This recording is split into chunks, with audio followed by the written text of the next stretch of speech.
السلام علیکم دوستو، بہت خوبصورت کہانی ہے، آخر تک دیکھیے اور اگر پسند آ گیا تو ہمارا چینل ضرور سبسکرائب کریں۔ ایک بادشاہ کا دربار لگا ہوا تھا۔ چونکہ سردی کا دن تھا اسی لیے بادشاہ کا دربار کھلے میدان میں ہی لگا ہوا تھا۔ سب خواص و عوام صبح کی دھوپ میں بیٹھے تھے۔ بادشاہ کی تخت کے سامنے ایک میز تھی اور اس پر کچھ قیمتی اشیاء رکھی تھی۔ وزیر، مشیر اور امرا وغیرہ سب دربار میں بیٹھے تھے۔ بادشاہ کی خاندان کی دیگر افراد بھی موجود تھی۔ اسی وقت ایک شخص آیا اور دربار میں داخلے کی اجازت چاہی۔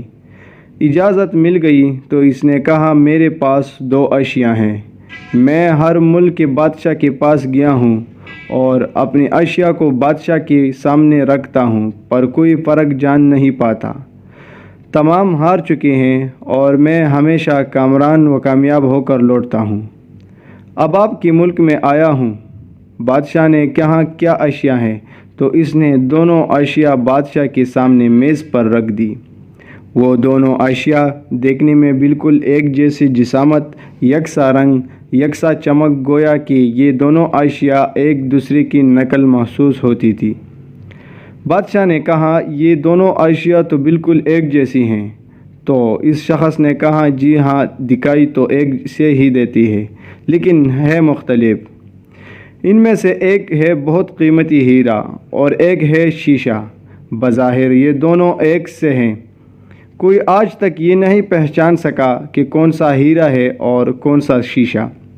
کوئی جانچ کر بتائے کہ ان میں سے ہیرا کون سا ہے اور کون سا شیشہ۔ اگر کوئی صحیح پہچان گیا اور میں ہار گیا تو یہ قیمتی ہیرا آپ کا ہو جائے گا۔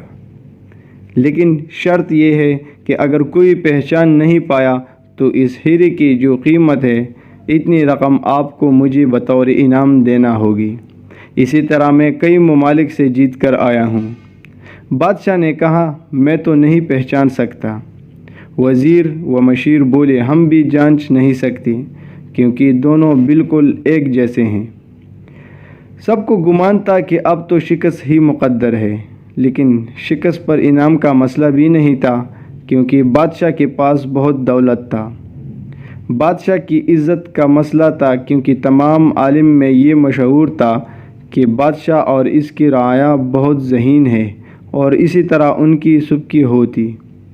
کوئی شخص بھی جان نہیں پا رہا تھا۔ آخر کار تھوڑی سی ہلچل ہوئی۔ ایک نابینا شخص ہاتھ میں لاٹھی لے کر اٹھا۔ اس نے کہا، مجھے بادشاہ کے پاس لے چلو۔ میں نے تمام باتیں سنی ہیں اور یہ بھی سنا ہے کہ کوئی پہچان نہیں پا رہا، ایک موقع مجھے بھی دے۔ ایک آدمی کے سہارے وہ بادشاہ کے پاس پہنچا۔